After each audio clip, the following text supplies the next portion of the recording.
Let's paint Forks, Washington. This is a place that was suggested by one of my viewers when I was painting live, and I had never actually been there, so I had to look it up, and we found a few reference photos, and I thought, okay, this is gorgeous, I have to paint this. So I started out with sketching out, getting the composition of a giant tree. Once I was happy with where the giant tree would be, I started off with a light wash of yellow where I was hoping that the lightest parts would be.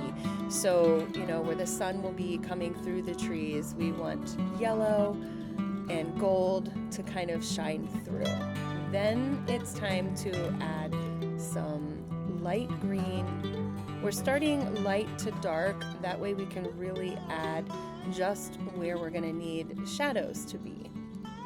Now we can start to see where the little steps are that are kind of a path in the woods next to the large tree.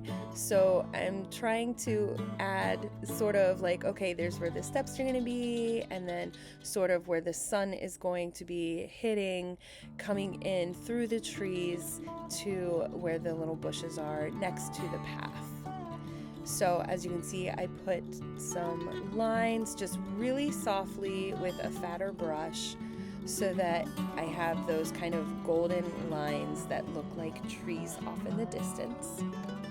Now it's time to really start giving ourselves a little bit of detail around the bushes and where the grass will meet where the roots are on the tree.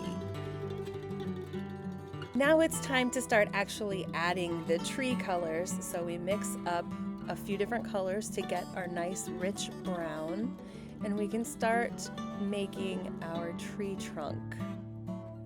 So I start with getting it outlined, and I go through, and you really want to start visualizing where the shadows are going to be and where you want it to kind of have some highlights. So that way your tree doesn't look flat, but it's just lines and lines and lines, like those big glorious trees.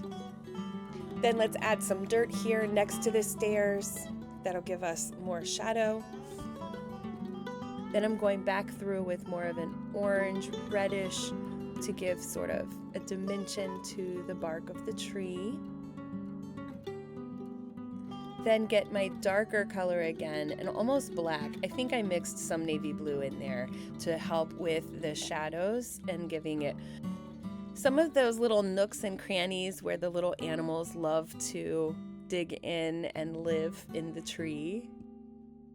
Sometimes when I'm painting, I really enjoy imagining what little animals would be in my painting, or what little things and creatures would be inhabiting the space. Anyways, we're back to making these steps. So I am going back with some dark green here. Next, we need to add some dimension to the forest and give us some perspective. So I'm starting with a larger tree trunk on the left, and then a little bit skinnier trunk, and then a little bit skinnier trunk. And it's kind of in between the other lines that are yellow. So it really gives this whole feeling of lots of trees off in the distance.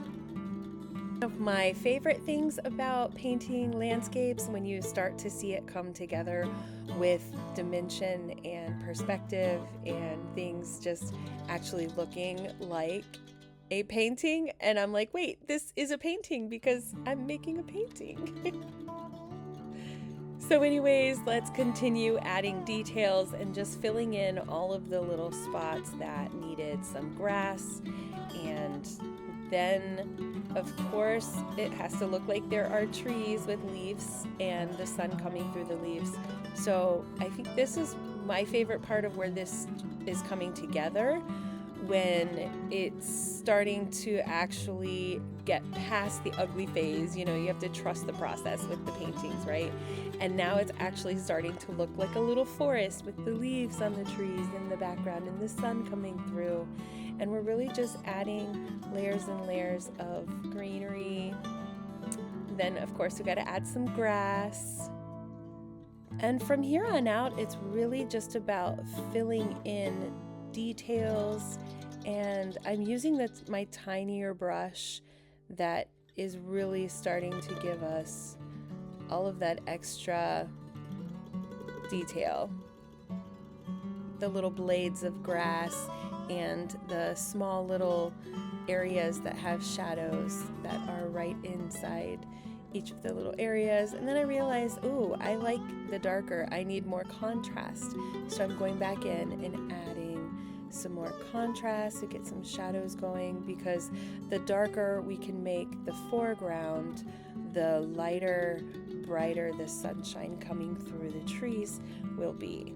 So I'm going back with a little extra, even darker down here, and you see that really made it pop by having a dark foreground and a really light background. And just like that, we have our little tiny painting. I hope you enjoyed painting this with me today. Please like and subscribe for more.